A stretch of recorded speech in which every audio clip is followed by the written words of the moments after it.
시청자 여러분, 안녕하십니까?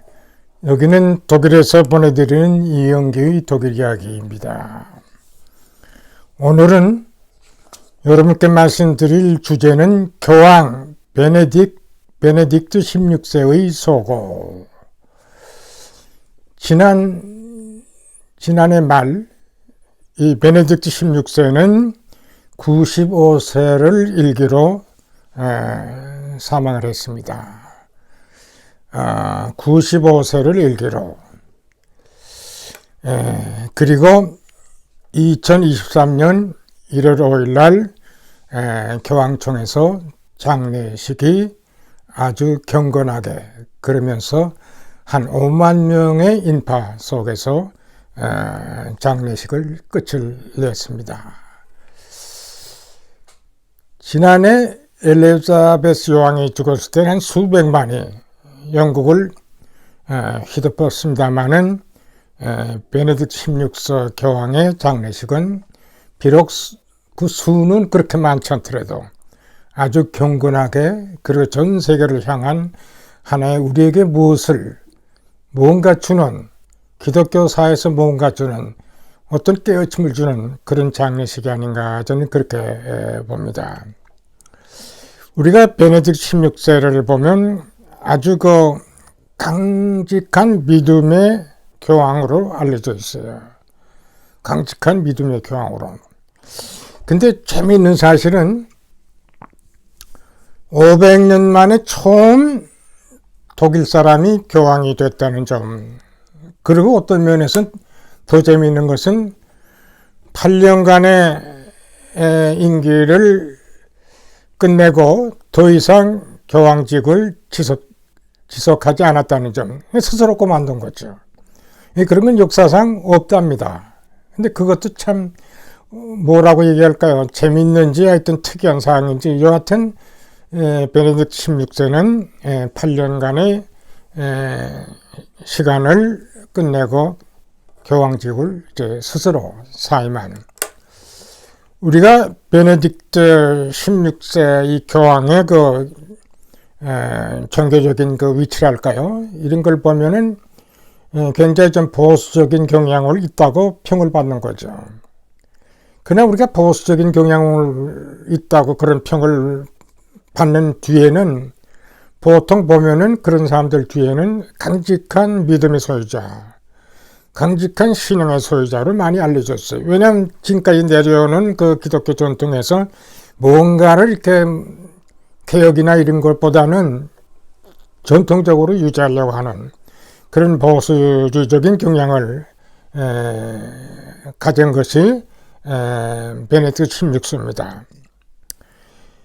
그래서 우리가 보통 이 베네딕트 16세는 강력한 믿음을 토대로 한 신학적 및 교회 정치를 일관성 있게 강행한 사람이에요. 그러니까 믿음을 통한 일관성 있는 신학적 면에서나 또는 교회 정치적 면에서를 강력히 주장한, 또 그것을 일관성 있게 추진한 그런 사람을 우리가 보는 거죠. 그래서 이 독일의 헤센주의 그 주지사 라인은 이 베네딕트 16세를 갖다가 아주 찬란한 신학자라고 아주 국천했어요. 찬란한 신학자다. 또 바이에른 주지사에 있는 마크스 조여다는 그 지역에서 탄생한 교황이기 때문에 모든 것을 잘 아는 그런 입장에 있기 때문에 아주 강력한 카톨릭을 대표하는 강력한 카톨릭 교회의 강력한 확신주의자다고 그렇게 표현을 했어요. 카톨릭교를 대표하는 강력한 확신주의자다, 이렇게 그 성격을 표현했습니다. 근데 그동안 이 베네딕트 16세가 신학적인 생활, 교황 시절의 생활, 전 그 생애를 통해서 40여 권의 책을 썼다고 그래요. 근데 우리는 그 중에서 주목할 만한 책이 저는 두 가지 면이 있다고 봅니다. 하나는 68년도에 쓴 기독교, 그러니까 유럽의 기독교 혹은 독일의 기독교라는 제목을 썼어요. 이때 68년도, 독일이 68년도는 굉장히 그 베트남을 반대하기 위해서도 되지만서도 전통적인 독일에서부터 뭐 해방하려는 그런 측면에서 또 당시에 그 대연정을 하고 있었기 때문에 야당의 위치가 없다 하면서 자기들이 야당의 입지를 대변한다 하면서 많은 젊은이들이 일대 그 시가 행진도 하고 뭐 토론도 하고 일대 뭔가 좀 그런 그 시절이 있었어요.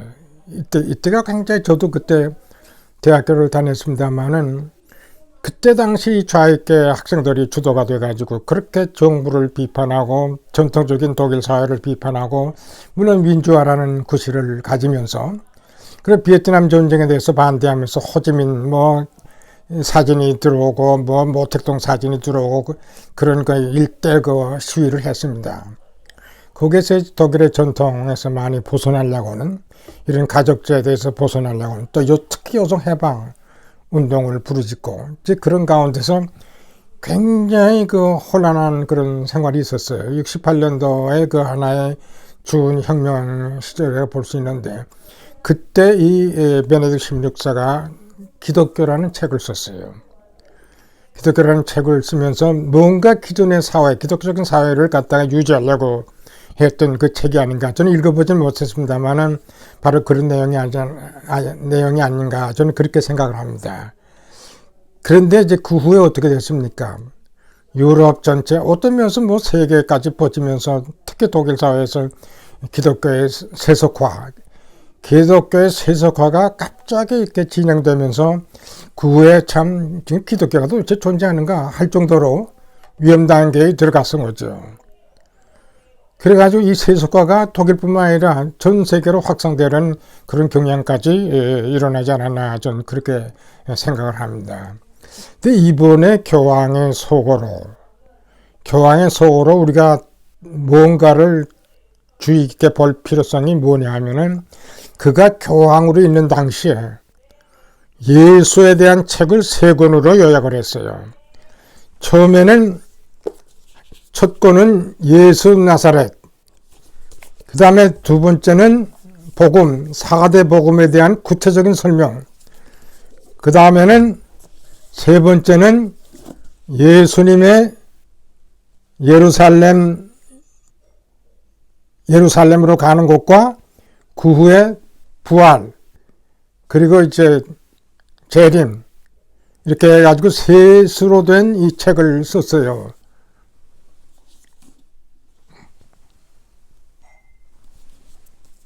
그러면서 교황이 뭐라고 얘기를 했냐면은 자기가 지금까지 쓴 책 중에서 가장 가치 있는 책이다. 그렇게 설명을 했어요.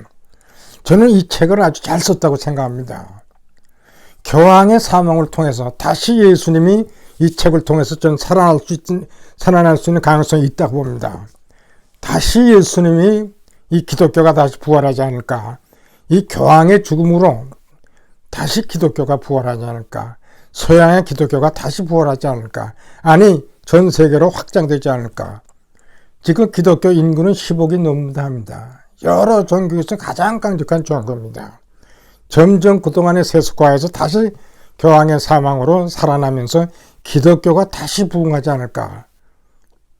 저는 그런 생각합니다. 이번에 크리스마스를 제가 맞이하면서 느끼는 것이 이 코로나의 위기다. 또 우크라이나의 전쟁이다. 이런 그 상태에서 벌써 한 15일 지났습니다만 2022년 크리스마스를 지나면서 의외로 오히려 활발하게 크리스마스를 축하하는 것을 보면서 제가 굉장히 고무적이었었어요. 어느 때보다도 가장 활성 있게 크리스마스를 보내는 것을 보면서 뭔가 우리가 다시 일어나야 되지 않는가 하는 생각이 들더라고요. 자, 그런 면에서 이 예수에 대한 이 가장 가치 있다고 자랑하는 이 책이 오히려 전 세계로 전파되면서 기독교가 다시 부활하지 않을까 하는 생각을 하게 되면서 베네딕트 16세 소고에 대해서 여러분께 잠깐 저의 의견을 말씀드렸습니다. 시청해 주셔서 감사합니다.